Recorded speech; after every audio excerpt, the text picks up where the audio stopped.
નમસ્કાર દર્શક મિત્રો, આપ નિહાળી રહ્યા છો N24 ગુજરાતી। તો નજર કરીશું આજના મહત્વના સમાચાર પર। વાગરા સાયકા ઇન્ડસ્ટ્રીઝ એસોસિએશન દ્વારા સ્વૈચ્છિક રક્તદાન શિબિરનું ભવ્ય આયોજન। રેડ ક્રોસ બ્લડ બેંકના સહયોગથી યોજાયેલી શિબિરમાં બપોરે 12 વાગ્યા સુધીમાં 300 જેટલા યુનિટ રક્તદાન। સાયકા ઇન્ડસ્ટ્રીઝ વિસ્તાર ખાતે સાયકા ઇન્ડસ્ટ્રીઝ એસોસિએશન દ્વારા સમાજ હિત માટે એક મહત્વપૂર્ણ સ્વૈચ્છિક રક્તદાન શિબિરનું આયોજન કરવામાં આવ્યું હતું। આ રક્તદાન શિબિર રેડ ક્રોસ બ્લડ બેંકના સહયોગથી સફળતાપૂર્વક કરવામાં આવ્યું। આ પ્રસંગે મુખ્ય મહેમાન તરીકે ડીવાયએસપી પીએ ચૌધરી સાહેબ, વાગરા પોલીસ મથકના પીઆઈ એચબી ગોહિલ સાહેબ, જિલ્લા ટ્રાફિક પીએસઆઈ એસબી સરવૈયા સાહેબ તેમજ શી ટીમના પીઆઈ એચજી ગોહિલ સાહેબની વિશેષ ઉપસ્થિતિ રહી હતી।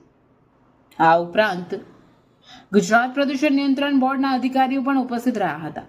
તમામ મહેમાનોએ રક્તદાન કરનાર દાતાઓને પ્રોત્સાહન આપ્યું હતું અને જણાવ્યું હતું કે સ્વૈચ્છિક રક્તદાન માનવ સેવાનું શ્રેષ્ઠ ઉદાહરણ છે, જે સમાજ માટે અત્યંત આવશ્યક છે। સાયકા ઇન્ડસ્ટ્રીઝ એસોસિએશન હેઠળ કાર્યરત તમામ કંપનીઓના કર્મચારીઓ ઉત્સાહપૂર્વક સ્વૈચ્છિક રક્તદાન કરી માનવ સેવાની ભાવનાને જીવંત રાખી હતી। શિબિરની શરૂઆતથી જ કર્મચારીઓમાં રક્તદાન માટે નોંધપાત્ર ઉત્સાહ જોવા મળ્યો હતો। બપોરે 12 વાગ્યા સુધીમાં અંદાજે 300 જેટલા યુનિટ રક્તદાન નોંધાયું હતું, જે આ શિબિરની મોટી સફળતા દર્શાવે છે। આયોજનકારો દ્વારા રક્તદાતાઓ માટે જરૂરી આરોગ્ય તપાસ, નાસ્તા તથા આરામની સુચારુ વ્યવસ્થા કરવામાં આવી હતી। અંતમાં સાયકા ઇન્ડસ્ટ્રીઝ એસોસિએશન દ્વારા ભવિષ્યમાં પણ સમાજ હિત માટે આવા સેવાભાવી કાર્યક્રમો સતત યોજવાની પ્રતિબદ્ધતા વ્યક્ત કરવામાં આવી હતી। હું જયેશ વિસાવડિયા, જોઈન્ટ સેક્રેટરી સાયકા ઇન્ડસ્ટ્રીઝ એસોસિએશન।